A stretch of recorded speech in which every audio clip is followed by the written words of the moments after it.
This podcast is made possible by you, the supporters of WPLN and WNXP, Nashville Public Radio. This is the Nashvillager Podcast.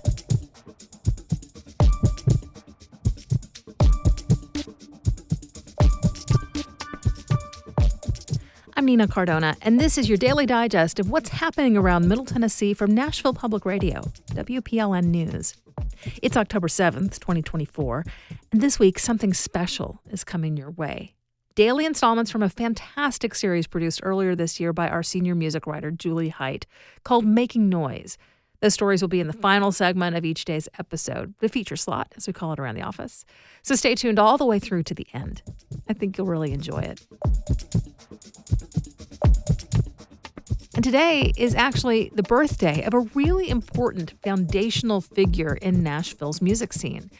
In fact, the Country Music Hall of Fame considers him the very first big star of the Grand Ole Opry. Uncle Dave Macon, the Dixie Dewdrop, was born on this day in 1870 out in Warren County. His life story sounds like something right out of a country song. His family was wealthy at one time, but by the time he was a teenager, they'd had a reversal of fortune. The Macons moved to Nashville and operated a hotel on Broadway for a few years until his father was shot and killed in the street outside the hotel. Dave went with his mother to a small community in Rutherford County called Reedyville. They ran a stagecoach rest stop. His task was watering the horses. He got married and started a freight business using mule-drawn wagons to carry goods between Murfreesboro and Woodbury. But before long, a competitor invested in motorized trucks, and there was just no sense staying in business. Thankfully, he had a talent. All the way back in Warren County, Macon had been a musical kid, learning and memorizing folk tunes.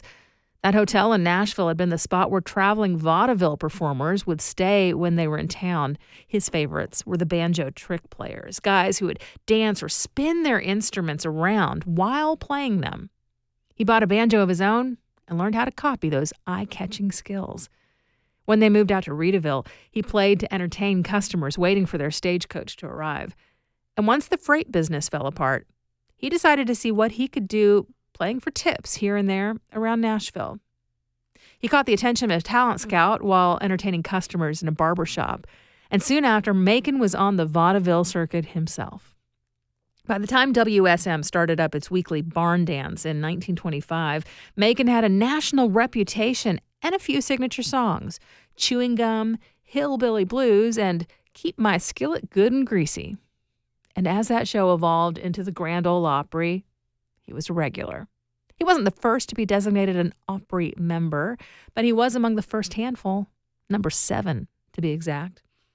Macon performed on the Opry until he was about 80. He died in 1952, and since 1979, he's been celebrated every year with a bluegrass festival in Murfreesboro called Uncle Dave Macon Days. Now, one thing I find interesting about Dave Macon is that he set a precedent that has really never let up in country music, but that rarely seems to be recognized as just a normal part of what country is and always has been. He blended the folk music tradition he grew up with, or what we might today call roots music, with the pop styles of his generation, in his case, vaudeville. Those banjo tricks, which were pure vaudeville, stayed in his act his entire life. They actually got incorporated into bluegrass tradition to a certain extent. And his vaudeville style of showmanship helped develop the Opry as a place for cornpone comedy like Minnie Pearl. People lament that some kinds of bro country aren't really country, they're pop music with a twang, or that Beyonce's Cowboy Carter album can't really be country because there's too much R&B and hip-hop influence. But this has always been the way of things. Patsy Cline's transcendent country standards share a lot of musical DNA with the song's pop crooners like Frank Sinatra were releasing at the same time. Chet Atkins' countrypolitan sound echoed what was happening in the more pop side of smooth jazz. Johnny Cash was so rock and roll that he's in that Hall of Fame along with the country one. If anything, I'd argue that that kind of ever-evolving fusion is essential to the country genre. That's what makes it its own thing, separate from bluegrass or folk or Americana. And Uncle Dave Macon was one of the first to master the art form of pulling heavily from two entertainment traditions and blending them into something new and just plain fun. country is not the only genre thriving in Nashville. The last 10 years have seen an explosion of growth and support in Black Nashville's music scene. That's coming up after the newscast.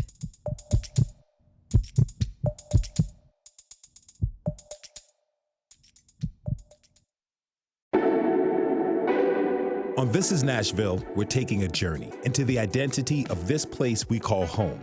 The old and the new, the glitzy and the gritty, the monumental and the human. What makes Nashville tick? What makes it unique? And where are we headed as a city? We're going deeper on the day's news, bringing you dynamic conversations and taking you with us out into the community. Join us weekdays at noon.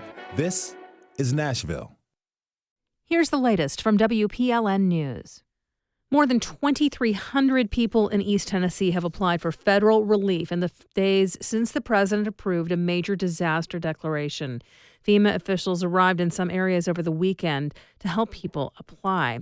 The East Tennessee cleanup is now being boosted by more than 500 soldiers with the 101st Airborne out of Fort Campbell. They joined the 400-plus members of the Tennessee National Guard who've been on the ground for more than a week, moving water, food, medicines, and other supplies. WPLN's Tony Gonzalez says the reinforcements will help in several ways. The 101st crossed the state Saturday with a convoy of 60 vehicles to help clearing roads, removing debris, and transporting supplies. Already, the state says trucks moved 400 loads in the first week, but several state roads are still closed. Fort Campbell is known for its aviation, and on that front, they've sent 15 utility and cargo helicopters. Water availability remains a challenge. Officials say they've delivered nearly 100,000 cases of water, and that 19 utilities are still under boil water advisories. The remnants of Hurricane Helene caused flooding that killed 11 people in Tennessee. 5 bridges were destroyed, and more than a dozen state roads remain closed. Nearly 4,000 tons of debris were moved in the first week of cleanup. Officials say they're still pursuing leads about 22 potentially missing persons. Multiple dams in East Tennessee were pushed to their highest peaks during the recent floods. This prompted evacuations and some real anxiety over potential dam failures. WPLN's Caroline Eggers explains why. Anxiety may have peaked when thick, brown water crested over the Nolichucky Dam, and Ron Metcalf experienced it acutely. He lives in Greenville, just downstream of the dam. If that dam had failed, you're talking about 94 feet of water and sludge and silt and sand, and all that's going to be let go all at once. The Tennessee Valley Authority owns the dam. It impounds the Nolichucky River, which flows from Yancey County, North Carolina. That county recorded the region's highest rainfall, totaling 24 inches in 3 days. And the dam got slammed by all of it, breaking a previous height record by nearly 10 feet. But the water wasn't the only threat. Metcalf says there could have been collisions from debris upstream, like collapsed bridges. Their only concern then was, what about these big chunks of concrete from the bridges that have failed? What if they get washed into this? TVA issued an alert that triggered evacuations late Friday night as a precaution. And the dam held. But what if it didn't? Tennessee has 1,200 dams, and about 270 of them are considered high hazard. This doesn't reflect the condition of the dam, but rather the probable loss of life in the event of failure. And many of the dams struck last week, including the Nolichucky, meet this definition. Today, our emergency action plans for potential dam failures and models of where the water would go during a breach are outdated. That's according to the Tennessee Emergency Management Agency's most recent state plan. East Tennessee State University geologist Arpita Nandi says the last time the state modeled the land was in 2015. There is absolutely a need for more high-resolution terrain data, which can help us really understand our floodplains. Nandi says the best thing we can do is inspect these dams thoroughly and often, while also keeping up with the latest science and data collection to make sure we become more resilient to future disasters. Caroline Eggers, WPLN News. There's one silver lining to the storm brought by Hurricane Helene.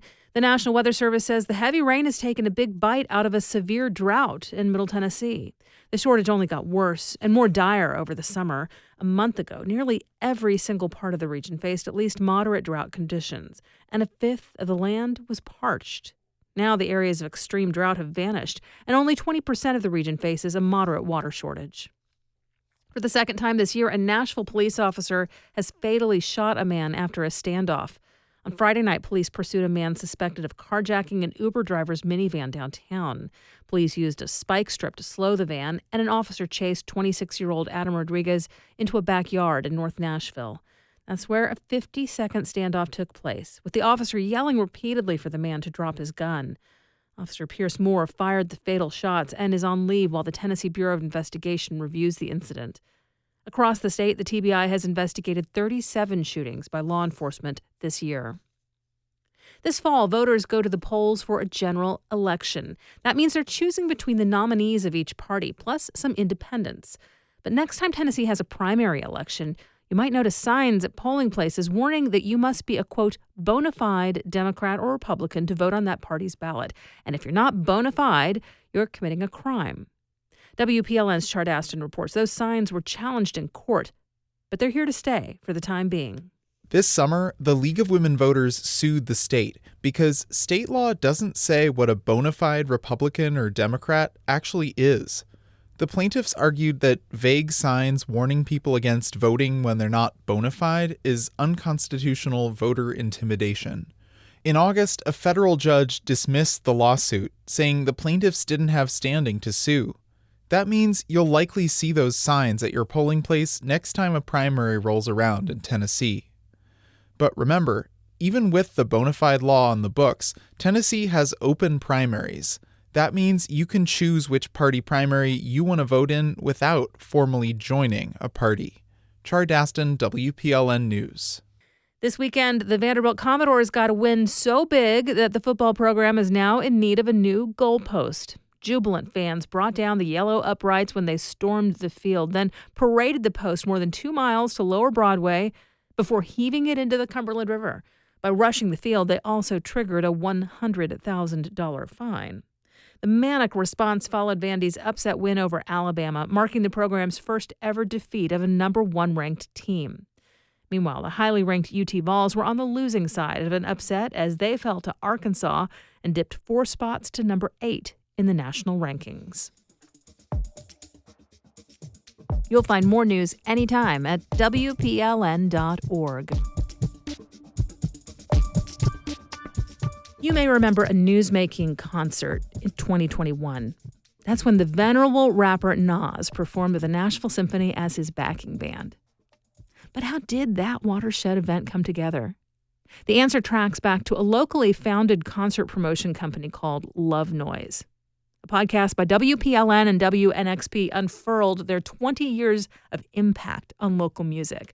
The series is called Making Noise, and this is an excerpt of Part 1. Back in 2003, concert promotion was still a low-tech business. There was only one way for the Love Noise founders to get the word out about their first Sunday night event: print a bunch of flyers. 2003, this is before Instagram, this is before Facebook, this is before any type of social media, so everything was hand in hand. We had to hit the streets and really get in people's face and let them know this is where it's going to be. Piled on the tables were storage tubs holding old photos, merch, and newspaper clippings. At some point, one of their partners had even compiled a scrapbook. I was surprised that they'd managed to hang on to a copy of the very first postcard-sized flyer they ever created. And apparently, so were they. Oh, man, you have this? We got it. On that first flyer is a close-cropped image of a woman applying mahogany lipstick. Maybe she was getting done up to go somewhere, or maybe she was already out, touching up her lips in the bathroom. The name Love Noise is superimposed in Arial font with ombre effect, brown fading to white. A simple design that sent a message. On the Sunday night of Labor Day weekend 2003, Love Noise was the place to be. But there's one thing that distracts. A tacky white rectangular sticker with the venue address was clearly slapped on later. Faintly visible beneath it is a different address, like the plan changed at the last minute. Eric Holt says that's exactly what happened. The very first Love Noise was originally scheduled to be at a hotel near Vanderbilt. This hotel had a ballroom that tons of people had rented in the past, and we had a connection there, and we rented the ballroom to have the first Love Noise event. They had a new manager. They found out that the event was an African-American event, a black event, and literally they said, hey, you can't do this event here. Love Noise had come up against Nashville's racially coded barrier. I'm sure they had to get a lot of bangs and slams in the face and, unnecessary conflicts with people because of what they were seeking to do. That's Mimi McCarley. In her college days, she got hooked on Love Noise concerts, and she went on to start a Nashville-based company that helps hip-hop, pop, and R&B music makers take control of their careers. So she understands what Love Noise was up against. When you believe in something, no's don't affect you. It's like, tell me no faster so I can get to the next venue. For Love Noise, it was a good thing that one of the founders was friendly with the folks operating the brand new B.B. King's Blues Club. When we opened the doors, the capacity of that venue was 400. We had 600 people show up, and that was the first Love Noise event. Julie Height is the reporter and host in our special mini-series, Making Noise. You can stream the full stories in the WNXP podcast feed or on our website. Thanks for listening to the Nash Villager podcast. We take this look at Nashville news every weekday. If you like it, go ahead and subscribe on your favorite podcasting app. We're still a new podcast, trying to get the word out, so tell a friend or give us a mention on your socials. It would really help. And of course, everything at WPLN News is listener-supported. You can become a member at WPLN.org. And that's it for today. Thanks so much for listening. Let's make this day a good one. And we'll catch back up tomorrow.